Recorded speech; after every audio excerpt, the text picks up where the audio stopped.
All right, cool. Flatline MMA podcast, episode number 10. 10 episodes down, buddy. We're killing it per usual. Listen, I'm Dom. That's Kev. We're the Flatline Boys. You guys should know the deal by now. Sponsored by CBD Medic. Click the link below to order all your CBD needs, topical pain relief for anything you want in life. Right? Gronky uses it. You use it. Click the link below for 10% off. Use the code FLATLINE10. Perfect. So on today's episode, definitely a busy week in the MMA world. Two humongous fight announcements being announced. So we're going to dive into those, which is our boy Conor McGregor taking on the Savage, the UFC veteran, Donald Cerrone in the main event in UFC 246 on January 18th, as well as, let's just call it the people's fight. The fight that, fifth time's the charm, I'm hoping, right? We have Khabib Nurmagomedov, the lightweight champion of the world, taking on Tony Ferguson, El Kukui, and the main event for April 18th. I don't even think that UFC got announced yet, what number that's going to be, but we're going to dive into those because those are two of probably the biggest fights of 2020 already. Obviously, Conor McGregor being the superstar he is, Khabib being the superstar he is as well. This is just going to make for two unreal fights. So let's just get right into it. Let's start off with our boy Conor, right? Conor versus Donald Cowboy Cerrone. I think, this is Conor's comeback fight, coming back from his fight with Khabib back in 2018 on October 6th. So, Kev, let's just dive right into it. What do you think about the announcement? What do you think about the fight in general? Yeah, McGregor had a ton of options available to him, like leading up to this. Yeah. So he had there was Gaethje, that was a possibility. Masvidal, who we're still hearing about. Nate Diaz rematch. Khabib rematch. Floyd Mayweather somehow. Yeah, Floyd Mayweather. So he had everybody else. They were all calling him out. Yep. Ferguson. So it was really up to him who he wanted to face. He ended up choosing Cerrone, which I think makes sense because for him to go back into a title fight, he's 1-2 in his last 3. So I think it makes sense for him to fight Cerrone right now, just to kind of get his legs back underneath him. He's been out of the sport for a long time. He's been fighting like once a year. Yep. Lately. So I like the fight. I think it makes sense for him, but Cerrone's dangerous. He's got a bunch of knockouts on his record. He's got the most. It's like the most wins and most finishes. He's got every record known to mankind in the UFC. So yeah, he's showing no signs of slowing down too. No. So it's still a dangerous fight for him. Yeah, I know a lot of people. They're like, "Oh, Conor's taking the easy route." But what I don't understand is, this is the same Cerrone that just fought Tony Ferguson. Mm-hmm. No one said he was an easy fight for Ferguson. This is the same guy that just fought Justin Gaethje. It wasn't an easy fight for Gaethje. So there's a lot of people bashing Conor online, which I don't understand. They're like, he took the easy way. He's fighting an old Cerrone, but this is the same Cerrone that just fought 4 times in 2019. And everyone was talking about, how he just had his kid. He was undefeated ever since he had his kid. He was, he had a new light, right? So I'm just kind of confused as why everyone's shitting on Conor for it.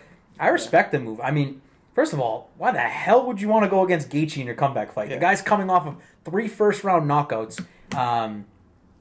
Cowboy's going to sell, too. He's going to sell the pay-per-view. There's going to be some shit talking between them. I know that I think that there's a lot of mutual respect between these two. Yeah. I know they had their incident back in that press conference, I think it was like 4.5 years ago, where, Conor called all the lightweights, stuck in the mud, and then Cowboy was like, come up to my division, I'll bend you over, and I'll show you what, power is, stuff like that. But at the end of the day, Conor knows that, Cerrone's been in the UFC forever. Mm-hmm. He's got all the records, right? This is, like you said, it's a dangerous-ass fight.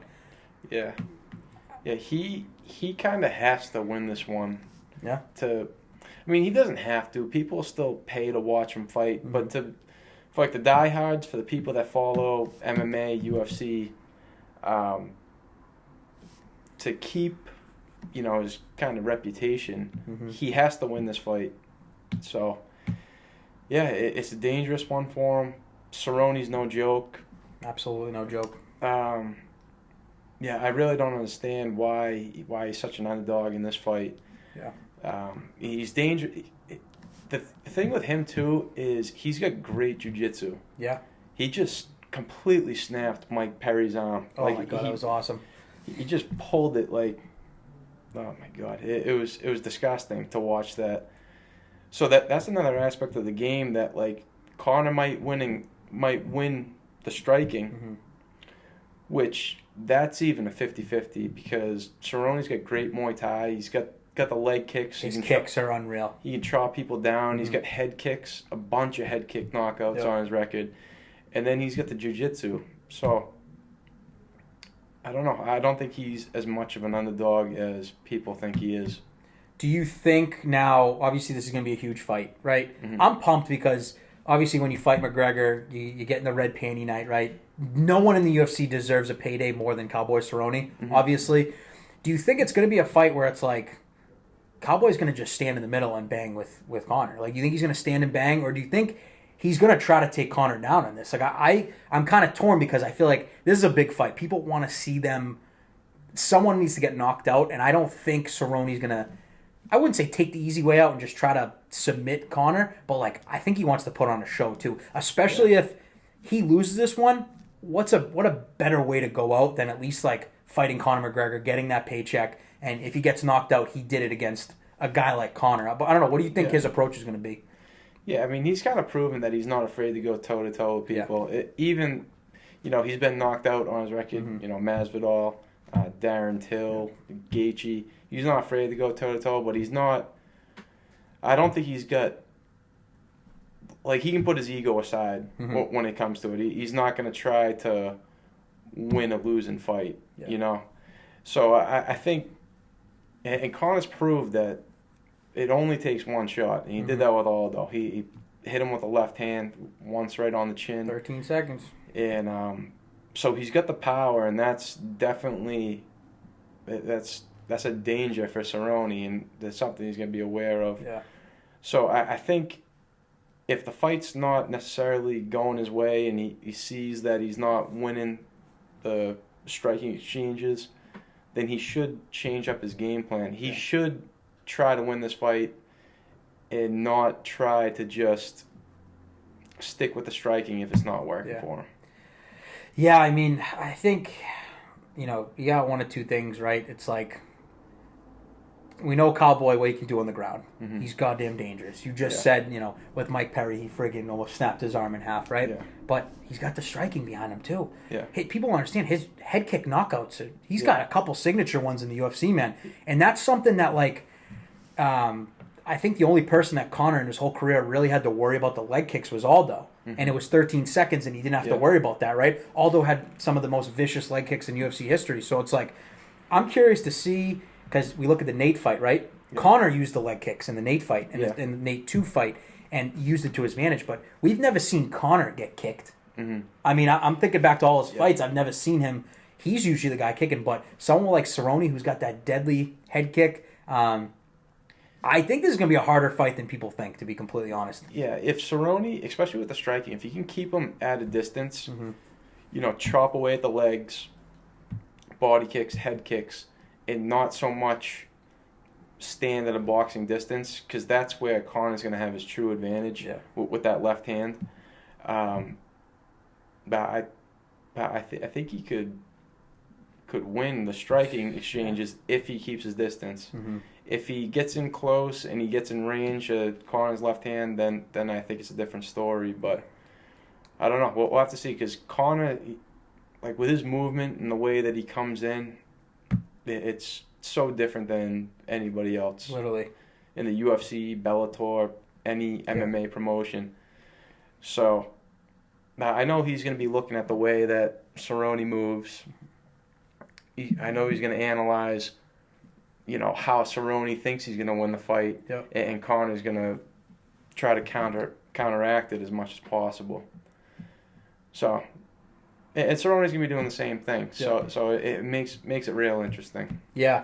I think one of the key things, too, with this fight is, over the years we've constantly seen Cowboy struggle with these big fights, right? He could never just make it to that, that championship fight or win that belt, right? The guy's got every record in the book. He's such a badass. Literally nothing but respect for Cowboy. I'm curious to see what he's going to do with the build up to this, right? Yeah. This is going to be the most eyes Cowboys ever had on him in his entire career.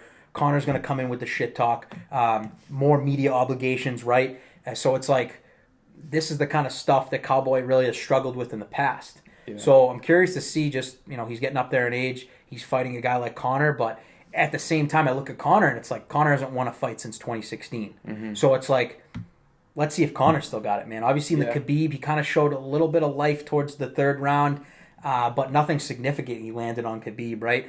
And we haven't seen that old Conor where he was like, all he wanted to do was win. He wanted to win the belt. He wanted to change the game.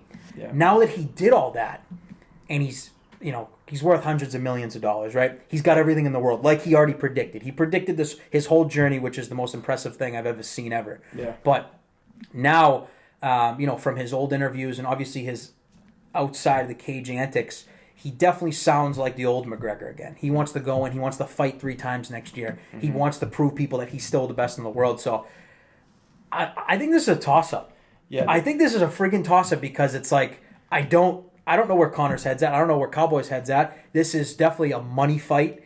I really don't know. No, you bring up another good point because one of the huge advantages that Conor has is that he can get into people's heads before the fight even starts.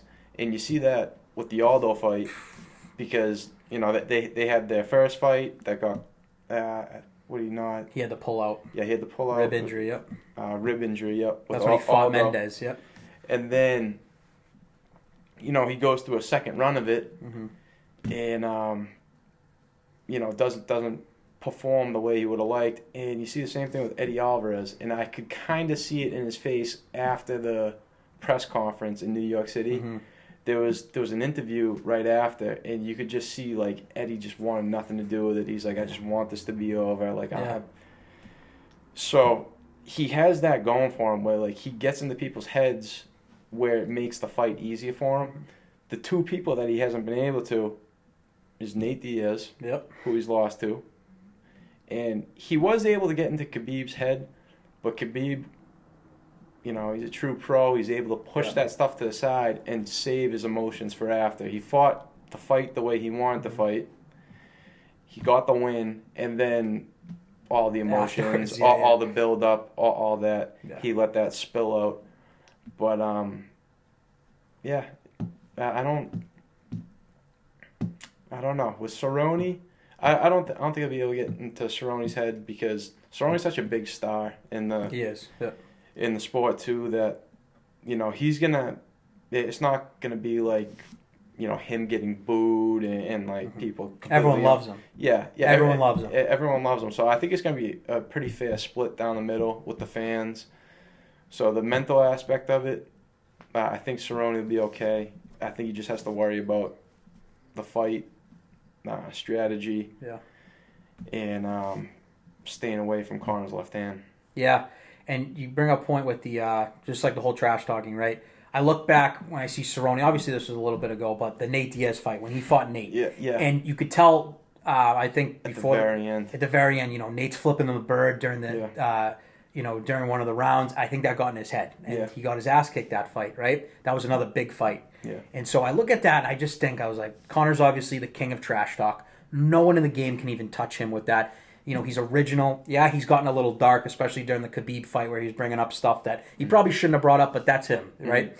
And like with this, I don't know if I see the trash talk being involved in this. I think there's a lot of mutual respect. I think, they're going to show the clip of, 4 years ago when he was saying, stuck in the mud, whatever. They're going to bring that up. But, Conor even commented on Cerrone's post the other day. Cerrone was like, listen, my 51st fight in the UFC, here are all the records I have. I'm looking to add on to this. And then Conor was just like, Donald, I'm going to see you in January. Let's have a good fight. Like, I don't know. Maybe this is a new kind of Conor McGregor where he realizes it's like he's got all the money in the world. Yeah. He can do promoting. He doesn't even have to show up to any of these press conferences and 3 million people are going to watch his fight. Yeah. It's like at this point now, I think he just wants to fight. Mm-hmm. And I wouldn't be surprised if he doesn't do the media. Just like kind of like Rousey did back when she did her comeback. Mm-hmm. And Conor's like, he said it. He's like, I just want to fight. Yeah. And this is going to be a great fight. And I really believe that, for McGregor, he can lose everything. Yeah. Cowboy, he loses this, he retires, he's still a legend of the game. Conor comes back, he loses this one, he's got everything loose, especially with his friggin' whiskey, because one more loss, and I think it taints the brand. You know what I mean with that whole thing. Yeah.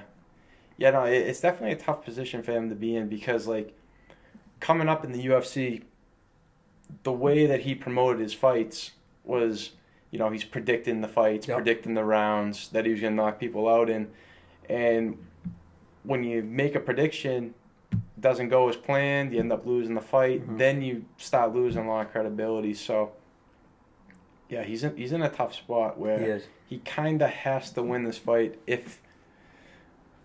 But like I said, people are going to watch him fight no matter what. They'll go watch him fight, you know, Floyd Mayweather, whatever he's got going on next, whatever ridiculous fight, you know, you can think of if he were to ever do a grappling match with CM Punk or something like that. People are going to tune in for it.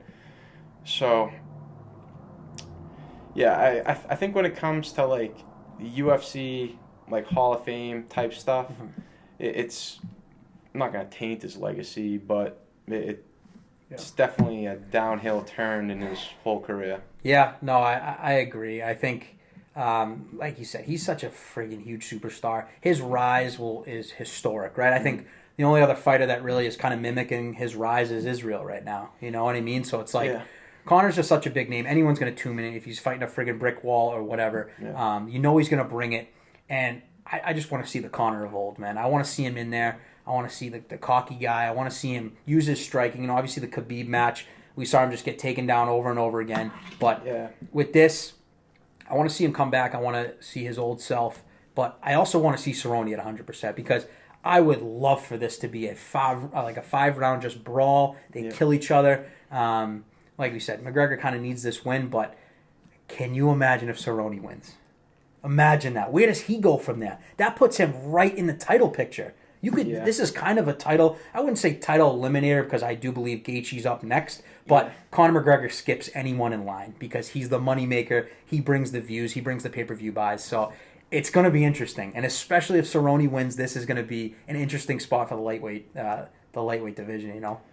Yeah, it will be a weird position for him to be in because if he beats Conor, that's huge in general. Yeah. But in his last fight, he gets knocked out by Gaethje in the first round, so a rematch there doesn't necessarily make sense. And then for him to fight for the title, I don't think that makes sense either because Gaethje should be next in line. So I'm trying to think of like where that would leave him with the 155ers. Well, this is the scenario here too, which is weird, is that they're fighting at 170. So what I'm thinking is that, like, are they trying to set up like Conor going for the third belt? Are they trying, like, if Cerrone wins, what, like, that's what I don't understand. The fight's at 170. Yeah. Is this Conor trying to tell Dana, hey Dana, I'm not too small to fight Jorge? Like, is that what it is? I don't know. But it's like, because you got to think too, Conor's at a point where, and they were saying the same thing with George St. Pierre, is that he's not in a position where he wants to fight for the title, you know, fight every 3 months. Mm-hmm. He's only interested in super fights. Yep. So, yeah, that would make sense. So Conor wins at 170, kind of establishes himself in that 170 division where he's got a win over Nate, a win over Cerrone. You know, Masvidal's got his win over Nate. Could set them to it because Masvidal's been saying too he's not necessarily interested in fighting for the title. Like the Usman and the Covington fights don't interest him, even though I think the Covington fight would be really big. Huge, He's more interested in the Nick Diaz McGregor fight. Yeah. So that could be a direction that he's going in, but then Conor's also got unfinished business with Nate, where he wants to finish it off at 155. But they could do that at 170. They could do that 170, yeah. Since Nate's been fighting there. They did 2 fights at 170. Might as well just do the... You know what I mean? And then with Khabib, and I'm sure he would want to go back down. Yeah, no, I agree. And it's just... Yeah, if Cerrone wins this, it kind of puts a little damper in, I think, the UFC's plan because I think what they're trying to set up, I know Conor kind of picked his opponents out for 2020. He said, I'm facing whoever on January 18th, obviously that being Donald Cerrone.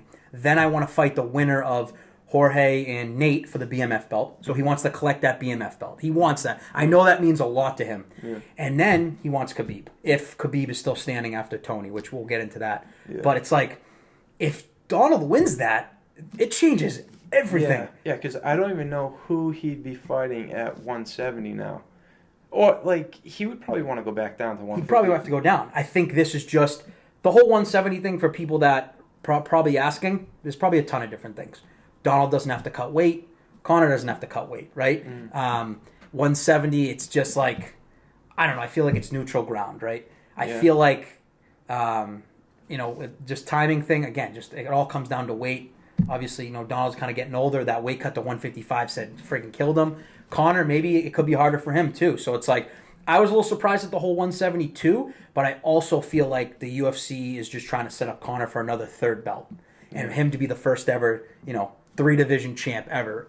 I don't think it's going to be, he's never going to fight Colby and Usman, but I think that BMF belt is what Conor has his eyes set on. Like you said, I don't think he's chasing real belts. I think he wants I think he got a little jealous of Nate building his own brand, building his own belt. So I think Conor's just trying to snatch that from Nate. Then they eventually fight for that, the BMF again. So I don't know. But overall, obviously, when it gets closer to that, we're definitely going to do, kind of our preview on that, give our predictions. I think it's a little too early right now. I kind of want to see some more stuff if they do some media obligations, stuff like that. But we've been waiting for this. Obviously, Conor, he's had his troubles outside the octagon, but I think people got to remember what this man has done inside. Yeah. 2-division champ. He did it in friggin' 4 years. He called his shots. Yeah, Khabib kicked his ass a little bit, but who's not going to want to see the rematch between them?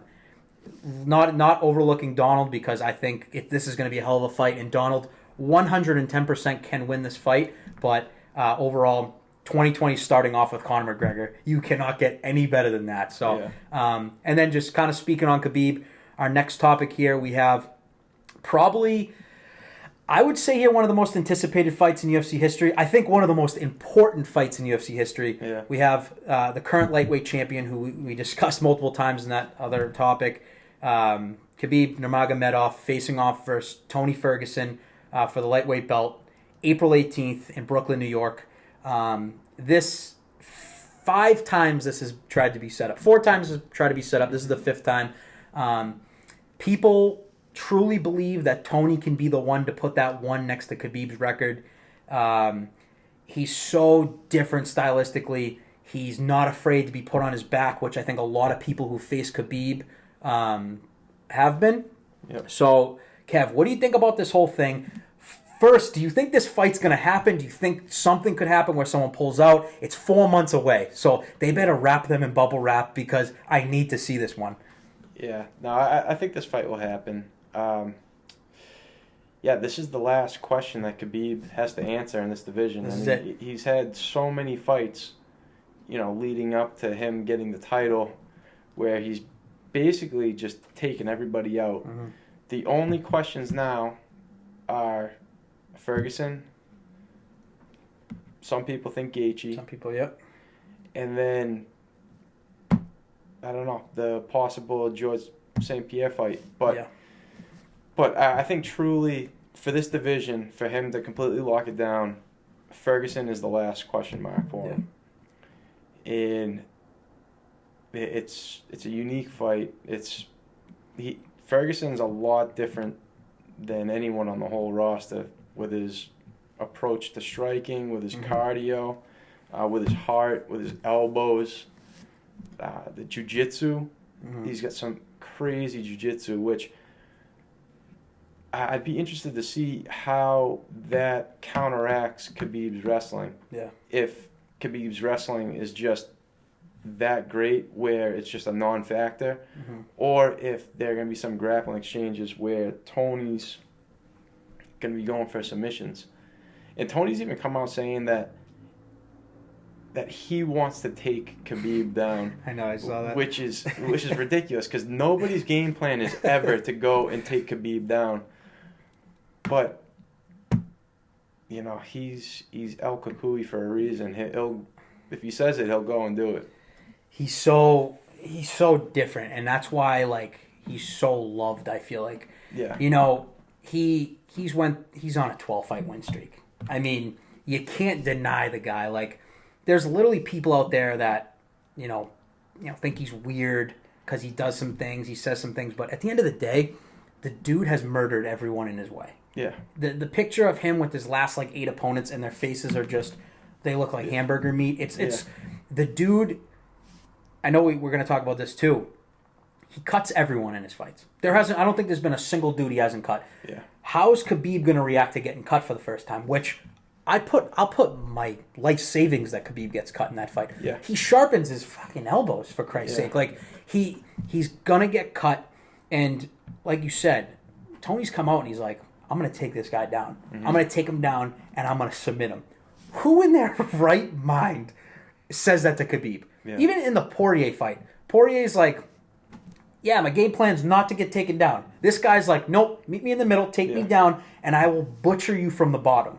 Yeah. And he's just so different in the way, like, he has a gas tank, right? Mm-hmm. Eddie Bravo, for all you guys that watch the Joe Rogan podcast, Eddie Bravo talks so highly about this guy, says that he has never seen a human like Tony. When they're doing sprints, they're doing he laps people. He does not take a deep breath. If you watch any of his fights, the guy doesn't get tired, but Khabib also doesn't get tired. Mm-hmm. We have not seen Khabib, I don't think we've seen Khabib take a deep breath before. So it's like, these two guys, I mean, I think it's going to go one of two ways, right?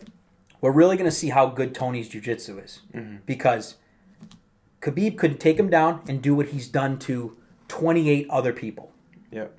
Or we're going to see Tony from his back, cut Khabib, see some adversity, Khabib darts him, Tony darts him, or Tony's going to knock out Khabib and be that first guy to do it. Yeah. I think Tony's striking is so unorthodox that, I mean, you know, everyone see Khabib fight. He goes for the takedown as soon as anything happens in the fight, right? The Al Quinta fight might have been a little different. I don't know if he was toying with Al or he wanted to show people he had some striking, but he kind of was hesitant on the takedown there. But, I mean, with a guy like Tony, for me, I think he's the guy that's going to do it. I really believe that. Yeah. I think that he has all of the tools, and I also think mental game-wise, he does things a little different than Conor on the mic. Yeah. He talks about Khabib. Khabib has great cardio, and Tony goes after his cardio. Tony's like, have fun on that weight cut. Your cardio sucks. Like, he gets into your head, not with trash talk, but like he really tries to find flaws in your game. Mm-hmm. He knows he's like, all you got is a takedown.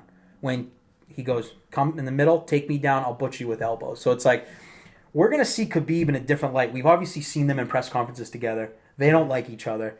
Tony wants to be the first guy to put that L on Khabib's record. I don't know.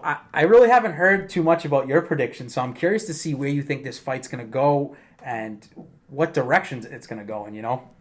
Yeah, there's so many different, like... So there's a lot of guarantees, and then from those, there's a lot of questions. Yeah. So Khabib's going to take Tony down. 100%. The question is the elbows from Ferguson, from the bottom, and the jiu-jitsu. Yep. How good is it? How's that going to play a role in the fight? And then, like you said, I think Khabib is going to get cut. I think that's another guarantee in the fight. We haven't seen him cut. We haven't seen him bruised. He doesn't even need a cut, man. No. How's he going to react? I honestly think that Khabib will be able to persevere through it. Yep. I think. But then again, like there are some other fighters where they get a cut and the whole fight changes. It changes their mentality. It changes their mindset. They start thinking about the cut more and more. They lose their offensive mind, and they're just looking to defend the cut the entire time, and then you see the entire fight change. So I think that's another guarantee is that, you know, Tony's going to cut him. The question is how's Khabib going to react? And I think it's going to go the entire 5 rounds, and they both got, you know, pretty good cardio. Mm-hmm. Tony definitely has better cardio, in my opinion, than Khabib. With Tony's pace that he puts on people, is Khabib going to make it to that 5th round? You know, like we've seen him. Yeah. And that's going to be another question. Like, that 4th and 5th championship round, I mean, assuming that the fight makes it that far, I think it's going to make it. I think it's going to Really? go the whole 5 rounds. I don't think there's going to be a finish in this one. But what's Khabib going to look like after 4 rounds? You know, after 20 minutes of going 100 miles an hour with Tony Ferguson, after 25 minutes with him. It's a question, but I don't know. The thing with Khabib is that him being undefeated, it just seems like he always finds a way. It's crazy. You know? It's so crazy. that could be another factor, too, is that, you know, Tony's going to pose all these questions. He's going to have all these threats. But no matter what, Khabib is going to find a way. I look at, you make a good point. I look at the Poirier fight, right? Mm-hmm. Obviously, spectacular win for Khabib, you know, still undefeated. Obviously beat a savage like Dustin, right? Mm-hmm. Dustin had him in a guillotine. Yeah. Had him in a guillotine. Khabib said it was tight. He could have been saying that for, you know, just to make Dustin look good or whatever, but, you know, and then Javier Mendez comes out and says, Khabib has never tapped. Ever. Ever. People try, they cannot make him tap. You put El Kakui where Poirier was. How good is his jiu-jitsu? If Tony was there, do you think could he have choked El Khabib? That's going to be answered on April 18th. Because you look at Tony's fights, Tony pressures you. It's crazy. You hear the commentary from Rogan and Dominic Cruz. They're like, this guy does not stop. Mm-hmm. He does not stop. Like you said, how's Khabib gonna look 20 minutes into this? Yeah. You know, right? It's gonna be like, this guy doesn't stop. Khabib's not used to people pressuring him. Yeah. Khabib pressures people. Yeah, that's another question. Like, how's Khabib gonna look on his heels?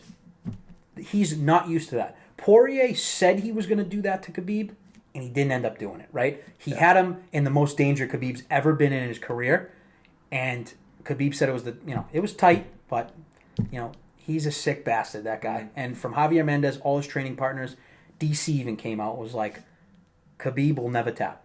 He just has that in him that he's just not going to do it. Mm-hmm. But when you're going up against a guy like Tony, who I think he will legitimately kill someone in the octagon, because I think he would die in the octagon for someone. And that's also another thing. I look at both of those guys. Both of those guys are willing to win a fight. They're both willing to die in there. Mm-hmm. That's going to make for a absolute war. Khabib wants no part of standing with Tony, especially with Tony's elbows, his spinning shit, whatever he does on the feet. Like you said, it is a guarantee that Tony is his back will be on the canvas. Yeah. 1, 2, 5 times. Do I think Tony's going to get up quick? Yeah. I think you're going to see him very similar to the Al Iaquinta fight, where Al got up pretty quick, right? Mm-hmm. Al's a good wrestler. Tony's an All-American wrestler. Mm-hmm. For people that think that Khabib's going to hold him down, I think you're wrong. I think Tony's just different, man, and he's willing to accept being on his back. Yeah. And I don't think Khabib's used to someone being like, you know. Yeah. I think he's going to be very surprised when he takes Tony down. Yeah. You know, Tony's in guard, and he's like comfortable there. And Khabib's going to, what the hell is this guy doing? Like, I'm about to maul you. Like, why are you accepting me? So it's like, this fight's going to be so friggin' crazy. It's 2 different styles, but one guy being better all around, which I'm not saying Khabib's a one-trick pony. His Sambo is just absolutely insane. And he's the best at his craft in the entire world. Mm-hmm. But Tony is good everywhere. I don't know, man. I don't know. I don't even know. Like, it's so overwhelming to even talk about this right now, because it's like, it's such a fun fight. And we've been waiting so long to see this and see Khabib in trouble and see Khabib with adversity. You know what I mean? At first, it was Khabib on the scale. Is he going to make weight, right? Now, it looks like he's figured out a way to get down to 155 easily, right? Now it's like, okay, he's killing everyone that's in front of him. Mm-hmm. Here's a guy where, like, the odds are, like, kind of changing in Tony's favor. And it's like, Khabib sees that, and I know he knows that Tony's dangerous. His manager Ali came out and said, we're not overlooking Tony, but, like, I don't know, man. I don't even know where this fight's going to go. I'm so excited. We're 4 months away. I don't know. What do you just think about the whole thing? Yeah, no, it's going to be huge. It's such a crazy fight because, you know, you look at all of Khabib's opponents, you look at all of Tony's opponents, and it was never this even, this like split down the middle between two opponents. Like Khabib always had the wrestling advantage, Yep. and it was always a heavy wrestling advantage. And then when you look at Tony, he either had, you know, the cardio, he either had the jiu-jitsu, or just being unorthodox. Yeah. Like with his striking, people just have a hard time adapting to it. So he always had that going for him. When you put them two together, it's weird. It's like, yeah, Khabib's got the advantage with the wrestling. He's always had that. No one's going to beat that. But Tony is great at wrestling. Mm-hmm. Doesn't mind being on his back, and that's not such a disadvantage for him. No, I don't look at it as a disadvantage at all. Yeah, so it's, I don't know. It's, for me, 50-50. I think if anybody is going to beat Khabib, I think Tony's got the best chance out of all of them. I think he's got a better chance than GSP and Gaethje. Yeah. Oh, it's just crazy. I mean, we're 4 months away. For those of you who, you know, are just getting into this sport, this is one that you have to watch. People, you know, you're going to hear some people be like, oh, it's going to be boring. It's on the ground. You have never seen Tony Ferguson or Khabib on the ground then. Khabib mauls people. He doesn't let people get up. He mauls you. He talks to you while he's mauling you. Mm-hmm. He tells you to quit. Tony's on the ground. He tells you this is his mat. He gets into your head, and while he's on his back, you know, for people that might not be fully into the sport or right just getting into it, being on your back is not a bad thing for Tony Ferguson. For other people, 100% yes. For Tony Ferguson, watch his fights, watch his highlights. He dominates fights off his back. He does things that you'll never see in the octagon again, and I think we're looking at two guys that we really need to appreciate this fight because we're never going to see two guys like this ever again. Think about it, like you just said, right? Two guys, 12-fight win streaks. We're never going to see that again. Yeah. Two guys with so much hype behind them where they're so good at their specific crafts. This is such a 50-50 fight. I know that when it comes closer, the lines on the betting for this, I know they're going to be even because there's a lot of people, you know, Khabib's got all of Russia behind him, right? They're always going to be, you know, Khabib time. Everyone comments on our photos, Khabib time, whatever it is. But in the back of everyone's minds, they know that Tony is the biggest risk. They know that Tony can do things that Khabib has never seen before. And that's what makes this fight so goddamn good. 4 months away. For the love of God, the MMA gods, wrap them in bubble wrap. I need them. I will not believe that this fight is happening until that cage door is closed. And I know you feel the exact same way. Yeah. But overall, obviously, we're still 4 months away. We're going to get more in depth. I know there's going to be some press conferences coming up. I want to see a press conference with those two going at it. But exciting stuff coming up in 2020. Obviously, we have a huge UFC 245 card, 3 title fights next week, 2 weeks. So that's going to be huge. We'll obviously give you a preview on that. I don't know if you had anything else, buddy. That's it for today. Get the Flatline boys. Listen, guys, like I keep saying, CBD, click the link below. Use the code Flatline10 for 10% off. We'll have some Christmas savings coming up, so buy it for anyone you know, anyone that needs it. Flatline10, use the code for 10% off. Until next time, Flatline MMA. Peace.